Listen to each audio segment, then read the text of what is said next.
Congress party ने पहले से ही समर्थन किया, सरकार जो भी निर्णय ले हम सरकार के साथ हैं। दो बार सर्वदलीय बैठक बुलाने का आग्रह कांग्रेस पार्टी के अध्यक्ष खड़गे जी और राहुल जी ने किया। 2 बार हुए बैठक, लेकिन प्रधानमंत्री जी उसमें नहीं आए। अपना दौरा रद्द तो किए, लेकिन गए कहां? पहलगाम नहीं गए। वहां जो आतंकी पीड़ित हैं उनसे मिले नहीं, परिवार वालों से नहीं मिले और गए चुनाव प्रचार करने बिहार। कि कब आतंकियों का मुंहतोड़ जवाब देंगे? भारतीय जनता पार्टी के लोग उस समय भी राजनीति कर रहे थे, वो सवाल पूछ रहे थे, लेकिन हम लोग धैर्यपूर्वक कांग्रेस पार्टी ने कहा कि हम भारत सरकार की समर्थन करते हैं, जो भी फैसला ले। और उस फैसले में जब ऑपरेशन सिंदूर हुआ, उस समय भी कांग्रेस पार्टी पूरी मजबूती के साथ सरकार के साथ और सेना के साथ खड़ी हुई थी। लेकिन दुर्भाग्यजनक बात यह है, उस समय भी भारतीय जनता पार्टी के लोग कांग्रेस से सवाल कर रहे थे। वो पूछ रहे थे कि मुंबई हमले में आपने जवाबी हमला क्यों नहीं किया? आज सवाल का जवाब देने का अवसर है। मनमोहन सिंह जी चुप रहते थे, लेकिन कारगर कदम उठाते थे, मजबूत कदम उठाते थे। उन आतंकवादियों को वहीं बॉम्बे में उनकी हत्या करो, उनको मौत के गले उतार दिया। मनमोहन सिंह जी ने एनएसजी उतारा, एक कसाब बचा था उसे भी जिंदा पकड़ा और उसके बाद उसके भी फांसी की सजा मिली। लेकिन मैं मोदी जी से पूछना चाहता हूं कि पहलगाम में जब घटना घटी, आपने एनएसजी क्यों नहीं उतारा? आप सेना क्यों नहीं उतारे? आप वहां के अर्धसैनिक बल को क्यों घेरा करने का आदेश नहीं दिया? पुलिस के जवानों को घेरा करने का की जिम्मेदारी क्यों नहीं सौंपी? और सवाल इस बात का है, मनमोहन सिंह जी तो एनएसजी उतारे थे, लेकिन मोदी जी आपने तो अमित शाह को उतारा।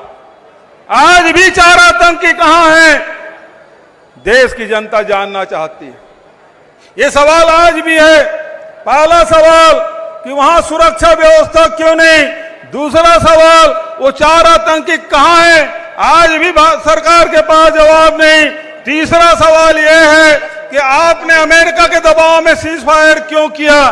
चौथा सवाल यह है कि सीज फायर किया तो निर्णय किसने लिया? अधिकारी स्तर पर कि सरकार के स्तर पर? पांचवा सवाल यह है कि शर्त आपके क्या है? किस शर्त पे आपने सीज फायर किया? यह भी भारतीय सेना को कुछ जिम्मेदारी सौंपी गई, चाहे 1948 की बात हो, चाहे 65 की बात हो, चाहे 71 की बात हो, चाहे कारगिल की बात हो।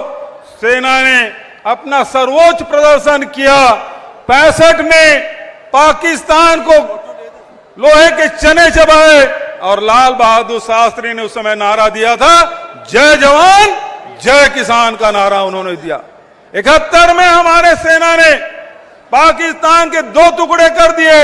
इंदिरा जी झुकी नहीं निक्सन के सामने। लेकिन आज सवाल यह उठता है कि अमेरिका के राष्ट्रपति ये कहते हैं कि मैंने सीज फायर कराया, आधा घंटा पहले उनका ट्वीट आता है, आधा घंटे बाद भारत के और पाकिस्तान के सरकार के तरफ से ट्वीट आता है कि सीज फायर हो गया। वो कौन होते हैं? जब निक्सन से नहीं डरे तो आज दबने की जरूरत क्या है? और एक बार नहीं 8 बार ट्रंप कहते हैं कि मैंने सीज फायर करवाया। कोर्ट में भी डेट दे रहे हैं, अमेरिका के कोर्ट में, कि हमने सीज फायर करवाया। लेकिन प्रधानमंत्री जी एक सवाल का जवाब नहीं देते। आज कुछ लोग राफेल की बात कर रहे हैं। सवाल कांग्रेस से नहीं किया, सरकार से पत्रकारों ने पूछा और सरकार के तरफ से जवाब आया, हमारे सारे पायलट सुरक्षित हैं, उसमें कोई कमी नहीं है।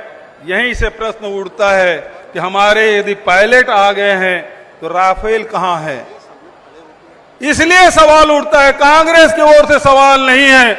मैं तो सरकार से कहना चाहता हूं, अरे 36 तो राफेल है, 18 हरियाणा में है और 18 आसाम में है। गिनती करके बता दीजिए, किसी के मन में शंका रहेगी नहीं। क्यों इसका जवाब नहीं देते? और आज राजनीति करने लगे हैं कि ऑपरेशन सिंदूर का राजनीतिकरण कर दिए हैं। प्रधानमंत्री घूम घूम के, भारतीय जनता पार्टी के लोग घूम घूम के सिंदूर बांटने का काम कर रहे हैं।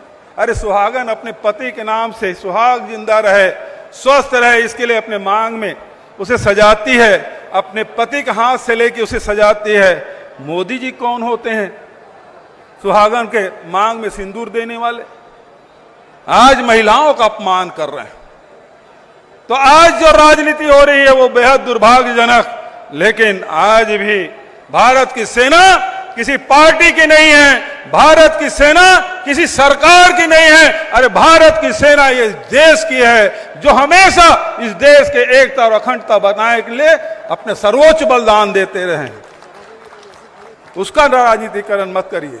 वोट मांगने के लिए बहुत से कारण हैं, बहुत सारे मिल जाएंगे, लेकिन सेना को, जो देश भारत की जो सेना है वो दुनिया में उनका अलग स्थान है, उसको नीचे गिराने का काम मत करिए प्रधानमंत्री जी। और जिस प्रकार के अपमानित आपके विजय शाह और यहाँ के उप मुख्यमंत्री कर रहे हैं, आपके अन्य नेतागण कर रहे हैं, इसके लिए तो आपको सार्वजनिक रूप से क्षमा मांगना चाहिए। अभी तक के बर्खास्त करके उस जेल में भेज देना चाहिए था। आज उसे आप अपने मंच में, अपनी सभा में बिठा कर रखें, इसी भोपाल में। इससे बड़ा दुर्भाग्यजनक क्या हो सकता है? आपके मन में यदि सेना के प्रति सम्मान होता तो आपके दल के नेता, आपके दल के विधायक, मंत्री पद में बने नहीं रहते। उसके बचाने का काम मत करिए। देश में एक उदाहरण प्रस्तुत करिए, इन दोनों को बर्खास्त करिए, इनके खिलाफ सजा मुकर्रर करवाइए। ये जिम्मेदारी आपकी है। ये वो धरती है जहां जब युद्ध होता है तो जवानों को गोला और बारूद उपलब्ध कराने का काम ये जबलपुर शहर कराता है। इस धरती को मैं नमन करता हूं। आदरणीय साथियों, अभी जो बात आई पहलगाम की घटना से, भारतीय जनता पार्टी की सरकार लगातार ये कहती रही कि बहुत शांत है और आप बिना डरे, बिना भय के आप कश्मीर जाएं, यात्रा करें। हजारों परिवार यात्रा किए, पहलगाम गए, 2000 से अधिक लोग वहां उपस्थित थे, लेकिन सुरक्षा में एक जवान भी नहीं था, एक पुलिस के सिपाही भी नहीं था। दुर्भाग्यजनक बात यह है, वहां 4 आतंकियों ने 26 लोगों को उसके धर्म पूछ पूछ कर मारा। तुम्हारा धर्म क्या है? आज तक के जितने भी आतंकी हमले हुए, कभी धर्म पूछ कर हत्या नहीं की। मुझे याद आता है 25 मई 2013 को छत्तीसगढ़ में नक्सली हमले हुए, जिसमें विद्याचरण शुक्ल, नंद कुमार पटेल, महेंद्र कर्मा जैसे नेताओं को नाम पूछ पूछ कर मारा गया। दोनों घटनाओं में समानता, वहां भी सुरक्षा नहीं, यहां भी सुरक्षा नहीं।